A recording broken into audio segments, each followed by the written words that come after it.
and I shall mute myself and leave it to Penny unless anything goes wrong. Hey, welcome to today's first fully Zoomed seminar from home. I'd like to acknowledge that we're probably meeting on Ngunnawal and Ngambri land.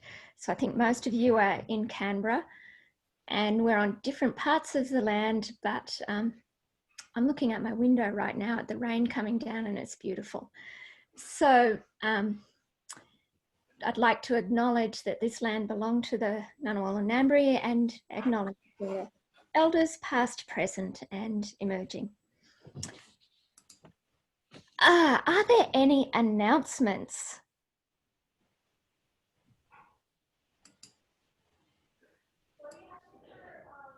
I'd like to announce next week we have actually no seminar because it's the Thursday before Easter. And so what we're going to do is another virtual tea room in that seminar slot so that people can get together. We had a virtual tea room last week and I think it was quite successful. People turned up and chatted. So anyway, you're welcome to come along to the virtual tea room next week. Okay, it's a great pleasure to introduce Andy Hogg. Andy did his undergraduate in physics at ANU, but he did his honours at RSES. After that, he went to the University of Western Australia, followed by Southampton in the UK, and then came back to RSES in 2004. He came back on an Australian postdoctoral fellowship, which is one of the many awards that Andy's had over the years. He also received the Australian Academy of Science Frederick White Medal, the Australian Meteorological and Oceanographic Society Priestley Medal, and the Fofanoff Medal from the American Meteorological Society. Andy will, as you know, be presenting this online. As Louis already mentioned, he's going to be muting everybody. Louis will be actually looking at the chat throughout Andy's talks. So if you do have issues, please look on the chat.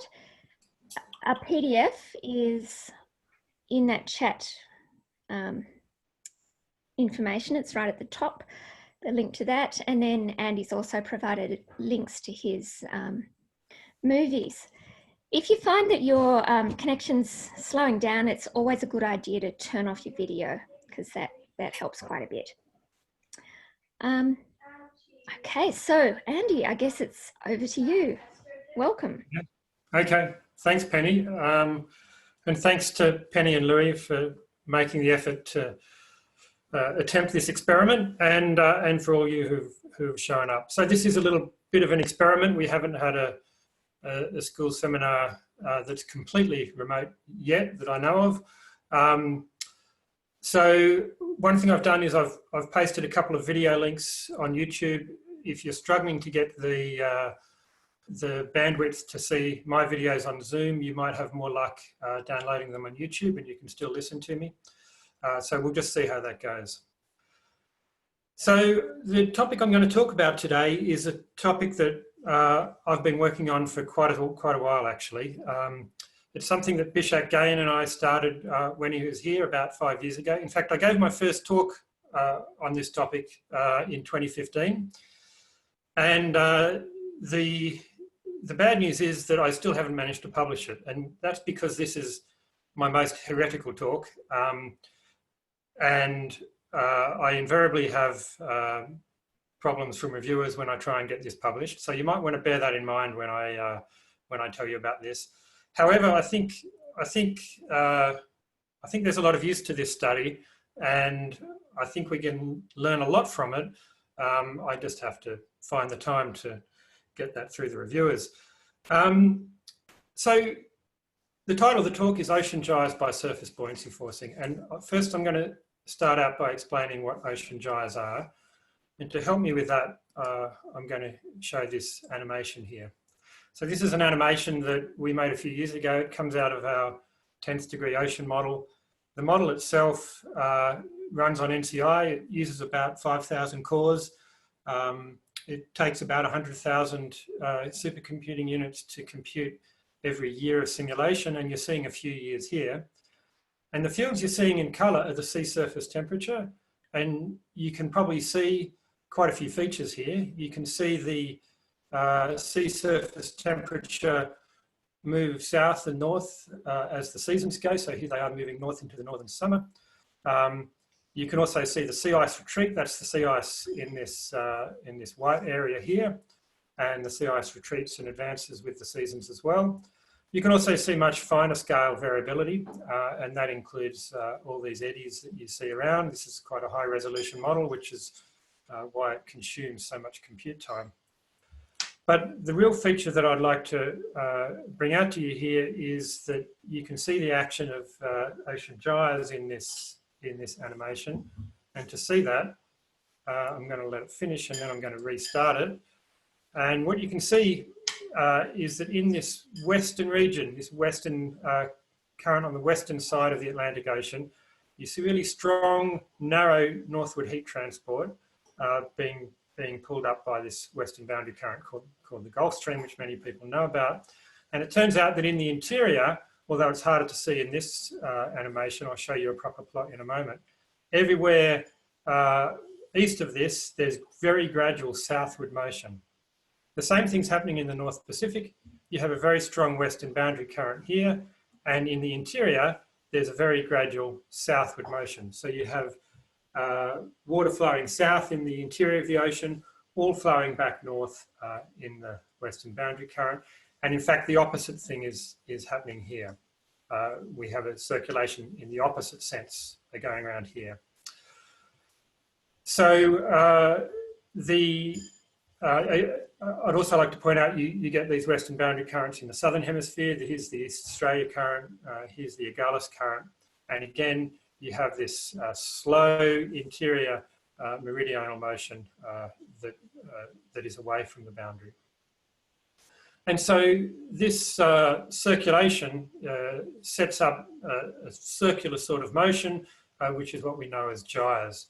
And gyres are large-scale ocean currents. They tend to fill the ocean basin. As you can see from this really fast, narrow current, you get a lot of northward, poleward heat transport out of this. And you can also distribute nutrients, plastics, etc. And for a long time, these gyres have been considered to be driven by the winds at the surface. So I'm just showing a different plot from the same model. It's also a bit of a draft plot, but I think you're going to get the idea. So what we do here is we take the velocity fields from the model and we integrate from top to bottom. So this is the depth average transport. And we are showing the transport, we are showing the transport via a stream function. And a stream function is in units of Sverdrups, which a Sverdrup is 1 million cubic meters per second. So each Sverdrup is about the Amazon River. And what you can see in this this depth integrated stream function is you can follow velocity a little bit like you can on a weather map by following these lines of constant stream function. And of course, the closer the stream functions are together, the faster the flow. So in this interior part here, we're going to follow this black line. What you can see is that there's this general southward motion all the way through here. It's relatively weak and slow, but everything's flowing to the south. And likewise, you have another circulation cell, which is set up in the northern part. And very close to the boundary, you have this strong and rapid western boundary current, which returns all this flow. So the gyre is this large-scale circular motion, which exists throughout the ocean. So I'd like to put that on a more simplified frame to explain exactly what's going on here. And I want to explain I guess the oceanographer's traditional viewpoint, and then I'll try and explain what might be missing from that. So here's our ocean. It's now encapsulated in the black contour in this cartoon. So our oceans become square. Up the top here, we have the Arctic. In the south, we have the equator.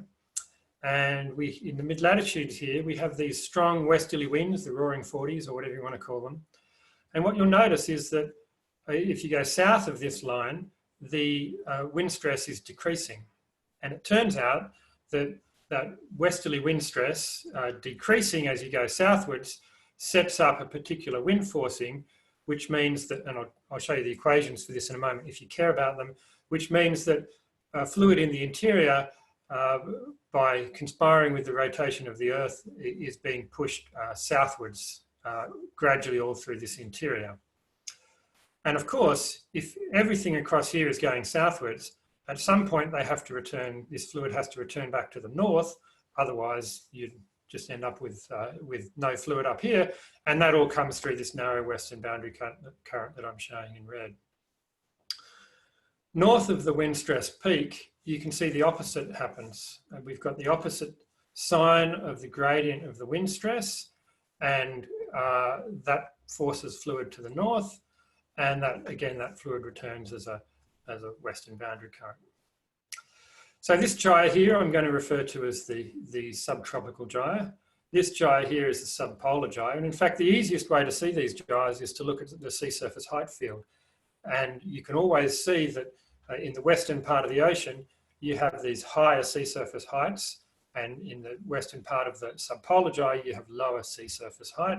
And to first order, water travels around following contours of constant sea surface height. Okay, so the idea of these gyres being driven by wind has been around for a very long time. Here's one of the seminal papers on this in Monk's 1950 paper. And for those who are interested, I've written up the equation that describes the balance that leads to these gyres, these wind-driven gyres, and that is that the wind stress curl, grad cross tau, divided by the meridional gradient of planetary vorticity, describes the northward transport. That is the velocity times the depth of the ocean. Okay, and what this is, this Sverdrup, so-called Sverdrup relation here, what this basically says is that the wind stress is putting in potential vorticity to the surface of the ocean via this wind stress curl, and associated with that wind stress curl, if the field is in steady state, then you need to move the fluid north or south to a different part of the globe where the planetary potential vorticity is better, is different. Okay, so this Sverdrup relation is basically a potential vorticity balance. If you haven't worked in an oceanography, you don't know what potential vorticity is, that doesn't really matter. Just all you can take away from here is this wind stress, tau, is governing the meridional motion, the north-south motion, which is V. And Monk, in his seminal paper, he drew the arrows that form the gyres that we now know and understand, and this is a schematic representation in this case, but he has some other representations in his paper. And the dividing line is this line here where the wind stress is maximum. And either side you have these subtropical and subpolar gyres. Okay, so the question is, how well does this balance do in predicting the gyres that we see in the real ocean? And by and large, it doesn't do too badly. What you can see here is an analysis done by Alison Gray based on Argo data of the upper 1,000 meters of the ocean. And basically this is an estimate of how well Sverdrup balance does in predicting the circulation. And the contours I'm showing are sea surface height, so you can see the sense of the gyres. And what you can see is that in the interior of the gyres, things are pretty close to yellow, and yellow is good. Dark blue or dark red is bad. In fact, dark blue or dark red is out by 100%, okay? But all these yellow areas, the interior of the ocean in the subtropical gyres, the Sverdrup relation is clearly giving us some good information. But there's many parts of the ocean where Sverdrup balance fails.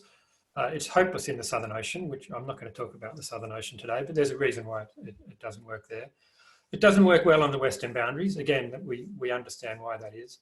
It also doesn't work very well in the subpolar gyre or in the boundary between the two gyres. And so, whereas Sverdrup balance definitely has a use and has its place, there are locations where it doesn't work so well.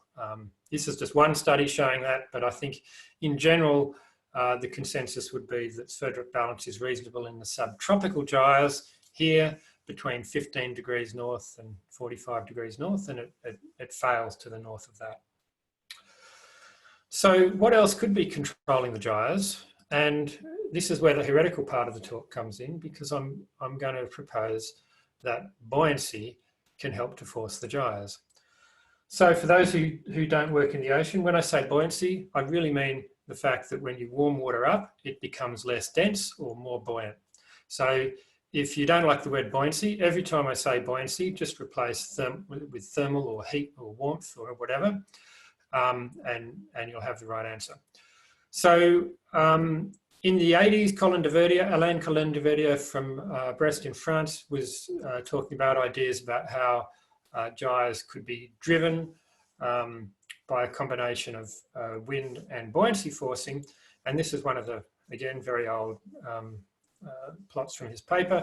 It was using a very idealized model with very idealized dynamics, but you can see that based on these contours, in his little square box ocean, he did manage to get some sort of gyres, which he was arguing was partly driven by buoyancy.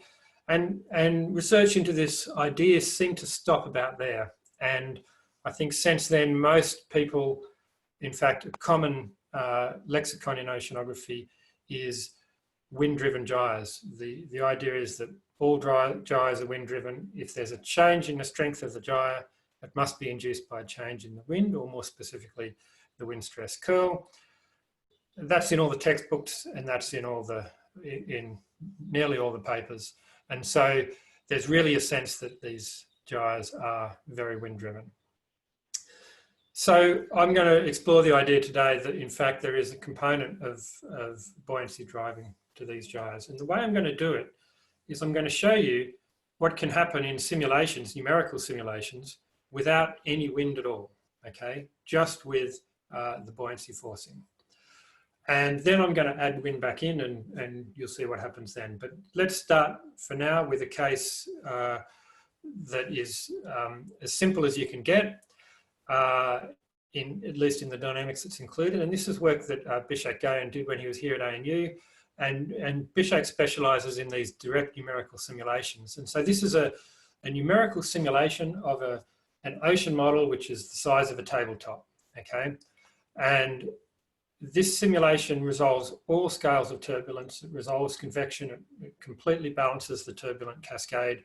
And so in some senses, it's just like doing an experiment on a tabletop, which is something we also do in our geophysical fluid dynamics lab. And what you can see is you're seeing a kind of a summary shot here. But what Bishak's doing here is in the northern part of this basin, you see these arrows, we're sitting in the northwest corner. So it's like we're looking down, sitting above Canada and looking down on the Atlantic Ocean, sorry. And so you're having cooling in the north region here, and you're having warming in the south. And what you can see here is the kinetic energy in the color on the top. You can see the vertical motion on this face here, which is showing lots of active convection and lots of interesting stuff going on. And here you're seeing the temperature, and particularly you're seeing the stratification, a sort of thermocline which develops in the subtropics of this model, if you like. And just to give you an idea of how dynamic this is, and I'm going to play this movie, and if this movie struggles to come through for you, remember you can download the YouTube link and look at it at your own leisure. So I'm going to play it a few times, and I want to pick out a few things each time. The first is that in this northern region here, you can see really intense vortices and convection and really intense currents that are driven by this, surface buoyancy forcing, this cooling in this region. In the south, things are much more large scale. You can see Rossby waves that propagate from east to west. These are quite realistic features for an ocean. But you can also see this really strong western boundary current, which comes and separates from the coast. It It's strongly turbulent. There's strong geostrophic turbulence in this. And the fact is, this little tabletop experiment has all the features that you would expect to see in the wind-driven gyres in the real ocean, except there's no wind forcing. There's no stress forcing at all. All the dynamics that you're seeing here is forced purely from the buoyancy. In other words, what I'm arguing here is that in principle, it is possible for thermal forcing alone to create these large-scale gyres, gyres that are really strongly inertial, strongly turbulent, have these strong Rossby waves which propagate across to the west. And in fact, you can see from the general motion that you also get a subpolar gyre in this view here. So it's clear that thermally forced fluids only can produce gyre-like motion. And the real question is, well, how big is this circulation? How strong is this circulation? Is it a factor of 100 smaller than the wind-forced circulation? Is it bigger than? Well, we can get a handle on that through a very simple argument. And again, if you're not interested in the maths, you can just close your eyes for a moment, or turn the sound off for just a second. But we can write a buoyancy budget of the upper ocean. And here I'm using a symbol B for buoyancy. Think of B as just being the temperature. And the point is that B at any one location changes by the advection of the B field and by the surface forcing F, okay? And if we're going to assume this is all in steady state, we can expand around a background state where B, the temperature, just varies with the latitude, okay? And if we do that, then we can write an equation which is in exactly the same form as Sverdrup balance. That is, VH equals the forcing divided by dB bar dy. Now, if you compare this to Sverdrup balance, this thermal forcing is playing the same role as the wind stress coil in Sverdrup balance. And the meridional gradient of the buoyancy is playing the same role as the gradient of the Coriolis parameter. And what this means is that we can have a very back of the envelope estimate of the size of the meridional transport that is consistent with the thermal forcing. Okay. All right, so armed with this expression, we're going to come back to this later and use this as an estimate, but we need something to quantitatively compare the buoyancy-driven flow with the wind-driven flow. So to do that, I'm going to set up some ocean models that are about as simple as you can get for an ocean model. This is a bit of it's what you might call a shoebox model. And so if you look at the panel C here, this shoebox, it actually runs from the equator. I just chop off the lower 10 degrees. It runs all the way up to 70 north. And it's on a Mercator grid. So the basin looks like it gets narrow. It's actually the same width in degrees the whole way, but it gets narrower because the grid cells become smaller as you go further north. Okay, so that's just putting the map on a Mercator projection. And we're going to have sloping sidewalls. That's what these contours here are showing. It's just showing that these aren't vertical walls. It's just a sloping sidewall. And we're going to force this model with just two things. We're going to force it with a wind stress, okay? And so there's a black curve here where the wind stress is going from west to east. And so you have one sign of the wind stress curl up in this part and another sign down here. So we're going to turn that wind stress on, and then we can halve it, we can double it, we can turn it off. We can do that independently from how we're forcing the buoyancy. And we force buoyancy by this restoring temperature here. So we'll just restore the surface temperature towards some profile, okay? And what that results in is a heat flux, which I'm showing on the right here. And the heat flux is cooling in the north, warming in the south, okay? And there's some latitudinal variations because there's circulation in this domain. So that's about as simple as you can get. The complex thing about this model is that we're going to use it at high resolution. So we're going to include a lot of the eddy effects. And the main advantage this model has over, say, the global model I showed you at the start, is we're really constraining this model to do one of two things, either to vary the wind stress or to vary the buoyancy flux by changing the timescale of storing in the surface ocean. And that means we can actually measure how much we change the circulation by as a function of the buoyancy flux.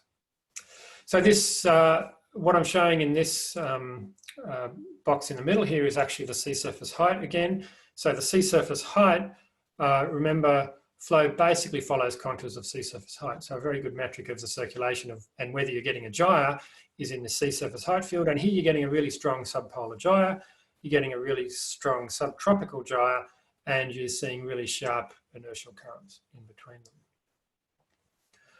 Okay, so the strategy with the model is to spin it up for 1,000 years. In fact, we spin up 2 cases for 1,000 years, just for comparison purposes. And then at year 1,000, we branch off a bunch of perturbations. And those perturbations are, for example, doubling the wind, like in this blue case here, or turning off the wind altogether, like this light blue case, okay? Or increasing the buoyancy forcing, or decreasing the buoyancy forcing. Okay, so I'm going to go through a few of those cases. And the notation I'll use is this black one here, buoyancy and wind. That's our reference simulation. So that's what we compare everything to. And that's our most close estimate of what the real world is. It has both buoyancy and wind forcing on. The buoyancy case is the one with wind turned off, just has thermal forcing. The wind case is the one with buoyancy turned off. It just has the wind stress curl. And then we have the other cases where we increase or halve the buoyancy forcing, increase it by 50% or double the wind. Okay, I've got a few other cases which you'll see from time to time, but that's basically it. So to give you a bit of a feel for how this looks, this middle case here is showing a snapshot of the velocity at the ocean surface from one of the simulations. This is actually from a higher resolution simulation, but it essentially looks the same. So these yellow bits are the bits where it's flowing fast. So you can see the western boundary current coming along and meandering off. You can see eddies. You can see an eastern boundary current up here. There's a circulation subpolar gyre here and a subtropical gyre here. And interestingly, when we turn the wind off and just have the buoyancy, we still have this inertial western boundary current, and we still get separation of this western boundary current, and it still occurs in the same place, even though we're only forcing with the buoyancy and there's no wind on. So a lot of the characteristics of this buoyancy and wind case, you can see in the buoyancy only case. You can't see it so well in the wind only case, and there's some reasons for that I can explain, but you do see that you still get western boundary currents in the wind only case. You double the buoyancy, you double the wind, then you increase the strength of all these features that you're seeing here, but qualitatively it remains the same. Okay, so just to show you the sorts of things we can look at in this reference case. In the left-hand case here, I'm just showing the sea surface temperature averaged over 10 years or so of the model. And you can see it's warm in the south, it's cool in the north. You have heat transport going along the boundary, and these gyres help to set the pattern of the sea surface temperature. The sea surface height, you can also see, well, I showed that before. Again, you can follow around these contours of sea surface height to get a sense of the circulation. And this western boundary current has a fairly complex structure here. Let's not worry too much about that. What I'm really worried about is the strength of this circulation in the interior. We can then take the velocity fields out of the model, average in depth, and we can then estimate this stream function that I showed you earlier. And so remember, this stream function is something that, again, flow goes around the contours. And so this red part is showing the subpolar gyre, and this green part is showing the subtropical gyre. And it's a little bit hard to see what's going on in the subtropical gyre here, so I'll just concentrate on the subpolar gyre. And I'm going to show you a few of these plots. But basically it's the strength of the colour here which tells you the net circulation of the gyre. So at some stage I'll go through and I'll look at about 10 degrees of longitude in this domain and estimate the strength of that circulation from how red it is in this location here. The subtropical gyre is easy to see if we effectively just take the upper part of the ocean. So in this case here, what I'm doing is I'm just integrating the transport down to the 10 degrees C isotherm, and there you can see the subtropical gyre a little bit more clearly, and you can see that it's of the form that would be suggested by Sverdrup balance in this reference case with both buoyancy and wind, but I'm going to show you later that there are some differences. Okay. So this is a style of plot I'm going to show you for all the cases now. And I'll start with the sea surface height because that's sort of easiest to understand. So the reference case is in the middle here. And when you increase the buoyancy forcing, you get a deeper sea surface height gradient. That means more circulation. And it basically means you've strengthened the circulation in both gyres here. But if you double the wind, you do exactly the same. You can see that if you compare this double wind case with the reference, then you also have a stronger circulation. And so this is arguing that both buoyancy and wind can contribute to an enhanced circulation if they're increased. On the other hand, if we turn off the wind, and I'm doing that in panel B here, if we turn off the wind, we still get a smaller circulation, but it's not zero. Sverdrup balance would predict no gyres at all in this case. So this is saying that, well, there is a little bit more than Sverdrup balance. And in fact, this looks much more like the reference case than the wind-only case, which you're seeing over on the left here. Okay. So that's food for thought. And it's something which, to be honest, surprised me when we first did this work. And it surprises a lot of reviewers. Maybe I can share with you some of the reviewer comments I've had about this work. I tend to find three classes of reviewer. One reviewer says that this work is really innovative, the most interesting thing they've seen in the last 10 years. One reviewer will say, I can't believe this is trying to be published. We all did this in the 1980s and everyone knows it already. And the other reviewer says, this is absolutely impossible and completely flawed and should not be published. So depending on which reviewer is right, I maybe should give up or continue with this work. But we're continuing for now, and I might come back to the issue of how we can persuade people that we're learning something relevant here. Okay, so let's now look at the depth average circulation, and here I'm going to focus on the subpolar gyre. And again, I've put the reference buoyancy and wind case in the middle. And this is the buoyancy case here with no wind. And you can see you still have a circulation. You still have a depth average circulation in the subpolar gyre, even in the absence of any wind forcing. When you have just the wind forcing on, of course, you also get a gyre. And there's differences between these two gyres. The buoyancy force gyre is much stronger on the eastern boundary. It fills up the whole space. It has a different structure in the west as well, but these are still gyre-like motions. They're still capable of transporting nutrients, of transporting heat, of transporting plastic, other traces around the ocean, and I think they're still important.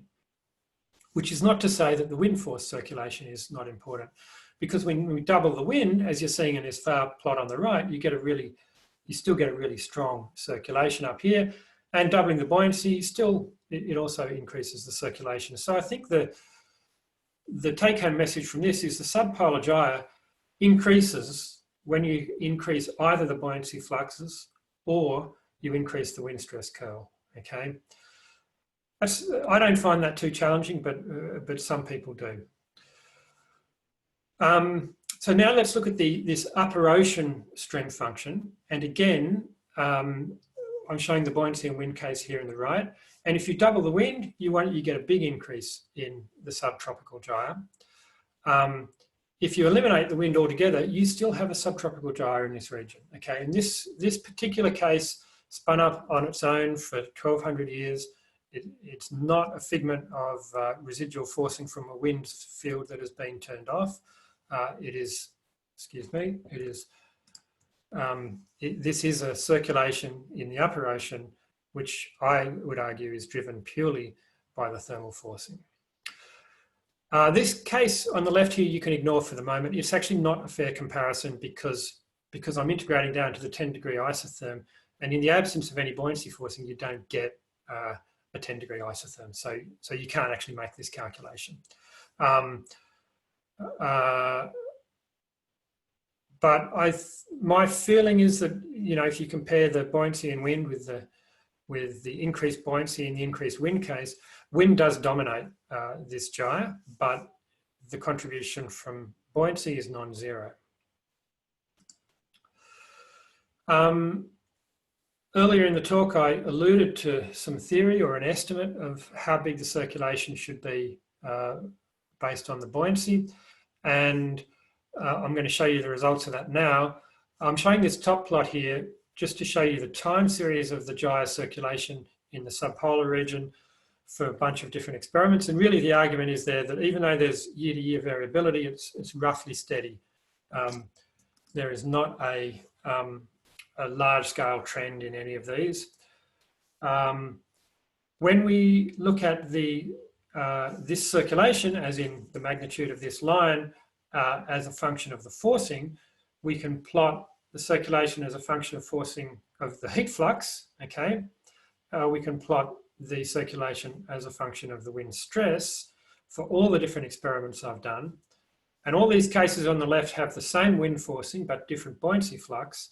And you can see that our estimator, which is the model I showed you earlier, this estimator is not doing too bad a job of getting somewhere near what we see in the circulation, but it does underestimate a little bit.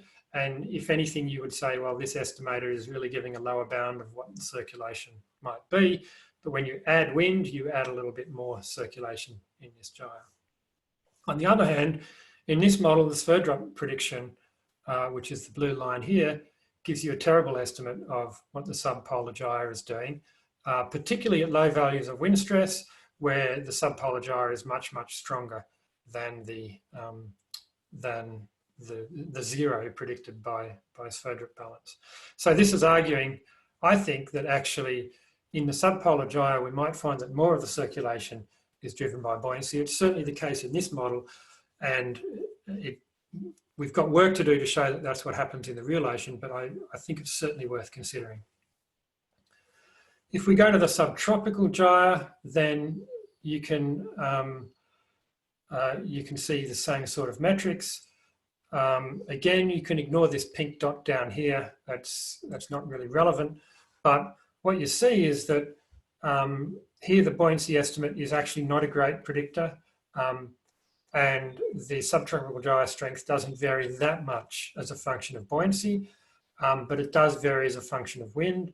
So I think that the same conclusion that I gave you earlier, which is that Sverdrup balance is dominant in the subtropical gyre, I think that still applies, but at very low values of wind stress, buoyancy is still doing something, I would argue. Okay, so it's still something we have to think about. Okay, well, I think I'm done with that for now. I just want to sum up and try and explain what I think we can take away from this. I think the first thing to take away is that the notion that these gyres are wind-driven, purely wind-driven, is questionable, because surface buoyancy forcing alone can create gyres. And I actually think that's relatively uncontroversial. I don't think we should be labelling gyres as being entirely wind-driven just because we have a wind-driven theory which is accurate to first order. And I think that actually limits our thinking of how, for example, gyres, particularly the subpolar gyre, which is critically important, particularly in the North Atlantic, how those gyres might respond to climate change, which is predominantly a thermal or a buoyancy signal. So the key thing that we've shown is that gyres persisted in the absence of wind stress. That doesn't mean that wind stress is not important in the gyres. It's really clear in these experiments that wind stress is important, And I think most of our reviewer problems have occurred when the reviewers have interpreted us as trying to say that wind stress is not important at all. In fact, wind stress continues to be important. And if I was trying to understand changes in a gyre, I would certainly look at the wind stress curl, but I would also look at how the buoyancy field changes and see if I can understand something from that. So I think the buoyancy may account for a significant fraction of gyre transport in the global ocean. The hard thing is that we don't have a theory which is as simple and transparent as the Sverdrup theory. The balance I showed you before is to my mind, not particularly rigorous. And so it's much harder to compute what effect that buoyancy may be. Just because it's hard to compute, it doesn't mean it's not a thing.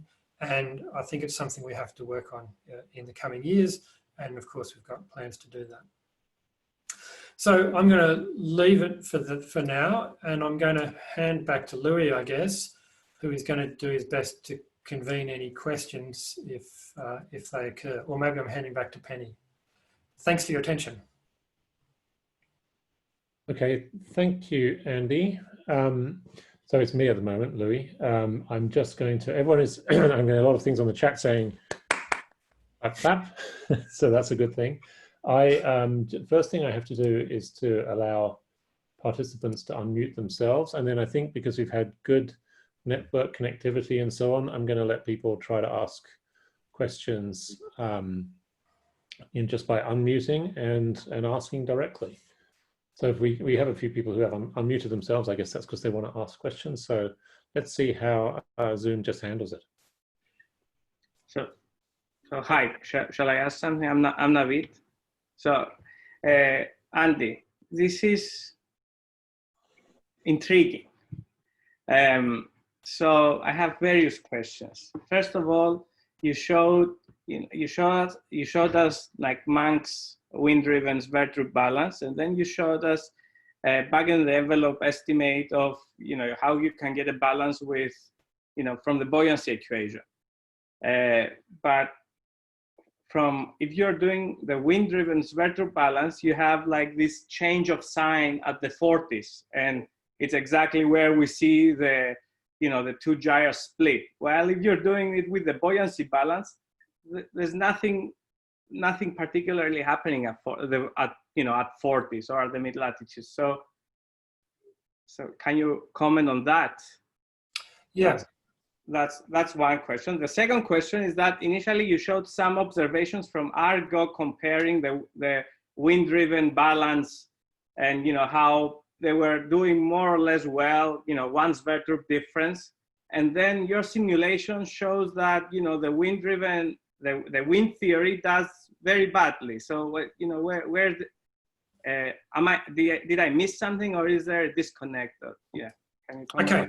So let me answer the first question first. So yes, the separation of the western boundary currents, which divides the two gyres, occurs at roughly the zero wind stress curl, but not exactly. It doesn't occur exactly where the wind switches over. And in every experiment I've done with idealized situations like Bishak's DNS here, I mean, this is literally DNS. All he's doing is setting the surface fluxes. And here, in fact, no, I think it's restoring temperature even. I can't remember the details of exactly how he forces this, but here you get this current naturally separating at the middle of the basin, okay? If we go down to our buoyancy only case here, you get the same. This separation point is the same in both of these cases. And so I don't believe there's anything profound about that being the separation point. And if you want to be thoroughly confused, you can read Rick Salmon's great paper. And in Rick Salmon's great paper, he basically predicts this location from statistical mechanics and says, we should not be asking where I'm going to get it wrong. I'm not going to say it, but he basically argues that, that you're going to get it separating there no matter what you do. So to answer your other question, which was to do with the Sverdrup balance, The Sverdrup balance does a pretty good job in the subtropical gyres, and at high wind stress curl, in my model, Sverdrup balance also does a good job. So, yeah. Okay. I think that's consistent. Okay. I have a question, if that's okay. Sure.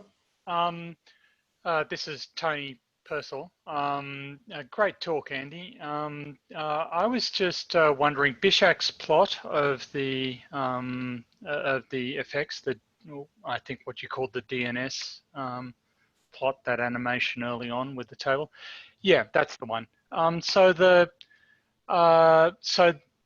it seems to operate contrary to my intuition in the sense that you seem to observe a lot of finer scale eddies and such like at the lower temperature boundary, and broader, coarser effects at the higher temperature boundary. I was just wondering if you could explain that in a bit more detail for me. Sure. So two things. Firstly, as you go towards the pole, the Rossby radius, which sets the scale of geostrophic turbulence, gets smaller. Okay, thank you. So you expect that. Secondly, as you reduce the stratification, the Rossby radius gets smaller, and there's reduced stratification here. And thirdly, some of what you're seeing here is what Bishak and Tamor would describe as convective chimneys. Right. That is, little chimneys, little willies which form and are enhanced by the convection. Yeah, exactly. You can see that on the side of the plot there, that those strongly vertical structures that are occurring down the left-hand side of the plot, the sort of northernmost edge. You can see very strongly vertical things. But anyway, thank you. Thank you. That exactly explains my question.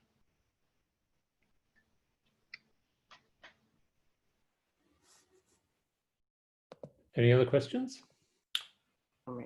Ryan had a question. Ryan said he had a question in the Okay. Hi, thanks, Andy. That was a great talk. My question is about that wind-only force case, which was really hard to compare. So the reason for that is because there's no stratification in that case at all, right? No vertical stratification.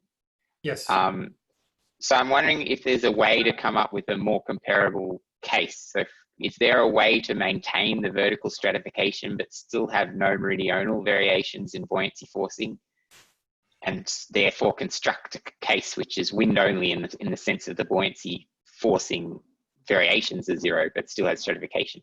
I mean, it's kind of artificial, but yeah, it's artificial, and it's really hard to do, because if you're setting something at the boundaries, then you're driving a thermal wind flow. So it's really hard to restore or something like that. And the other thing to remember is, you know, the original Sverdrup balance was literally this calculation. It's a depth integrated barotropic calculation. And so, so in terms of the barotropic, this should match the Sverdrup balance. And I think I've checked that it does, but I don't have the plot for you here. I mean, I think the best, yeah, and even if you just reduce the wind, the buoyancy a little bit, which is a case I've done somewhere. It's a case I've done here. You reduce the buoyancy a little bit, you're still reducing the stratification. So it's really hard to do that in this case. The way you could do it is just with an isopycnal code, where you set a number of layers and make it adiabatic. And that's what we do in the Southern Ocean all the time when we're trying to understand the effect of wind forcing. And we could do that for the gyres, but once you make it adiabatic, you're then in a framework where you can't use the buoyancy forcing in the same framework. So you're back to square one. You can't do the comparison. Yeah. Okay. Thanks. Andy, can I ask a question? Sure. So are you arguing that the mismatch from the observations in the pole gyres, it might be a response from the buoyancy balance more than the the barotropic stream function? Yes. Okay. I actually do think that subpolar gyres are strongly influenced by buoyancy forcing at the surface. And I think that's a factor in the North Pacific and the North Atlantic. But I think it's a bigger factor in the Weddell Sea and the Ross Sea, where you clearly have buoyancy forcing driving some of the circulation, I think. Penny had a question or has a hand raised. So I'll ask her to go.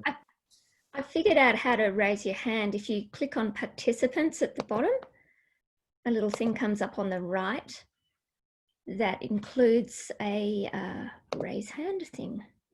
So, and I'd like to send this clapping hands to Andy. Thank you very much for this really interesting talk. Andy, one thing that you taught me was that buoyancy is also affected by salinity. So I'm wondering if you can comment on how that's included in the model. Is it all in the buoyancy term, or is the buoyancy term only thermal? So in this simple model, I've just specified that all the buoyancy is due to temperature. The thing is, once you get into the dynamics, it doesn't matter where the buoyancy comes from, really. There's a couple of wrinkles on that to do with the nonlinearity of the equation of state, but as far as the dynamics are concerned, I think we can focus on the effect of buoyancy, and the relative contributions of thermal and haline, particularly at the high latitudes, is something we need a bigger model to do, to study that. And we have plans to do that. That's something we'd like to get to, but yeah, we're just not there yet. But it is important, and it's particularly true in the Weddell Sea, where you have very cold and a lot of the effects are due to salinity. So, yeah. Cool. Thank you very much. Okay. May I ask a question? Yeah. So you showed at the beginning a plot that was comparing some theory model to like observations in the ocean. And you said how the subpolar Gyre, not sure the pronunciation, was not really matching. And then in your models, you showed that this Gyre is mostly controlled by buoyancy. So my question is, can you manage to come up with a plot that could incorporate, let's say, the buoyancy part of your models to such a map that you're showing at the moment? Maybe, to reconcile like observations and modeling. Yeah, that's what I'd like to do. The reason I haven't done it is because the observations of the barotropic, the depth average stream function in the ocean are not without problems, and particularly at high latitudes. And the observations of the buoyancy flux are very poor, actually. So there's a lot of uncertainties with making that calculation. I think that I feel like the next step we need to take with this is to start with a series of model runs where we develop that intuition and understanding first, and then compare with the observations. So a series of more comprehensive models is next on my list. And remember that the theory that I showed you, there's a lot of approximations to that theory that mean it may hold less well in the real world than in my simple model. And so I think making that calculation is a little bit fraught at the moment. I agree it's an obvious thing to do, and maybe I should just bite the bullet and compute something, but I don't think the errors, I think there's still going to be a lot of errors because I think we're still learning about it. All right, thank you. No worries. So can we just have one last question? Edward has had a raised hand for some period of time, and I think that was a good place to wind up. Great, thanks. Thanks, Andy, for a fabulous talk. I'm wondering if the spin-up process of the buoyancy forced model could give some insights into the mechanism that drives the gyres.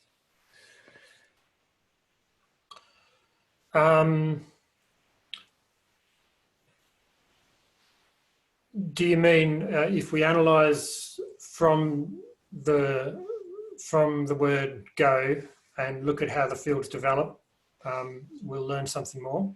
Yeah, exactly. If you watch a wind-driven gyre, you see the Rossby waves coming across, confining the motion to the surface layers. I'm wondering Right. if the buoyancy forced one, what process would govern that spin up?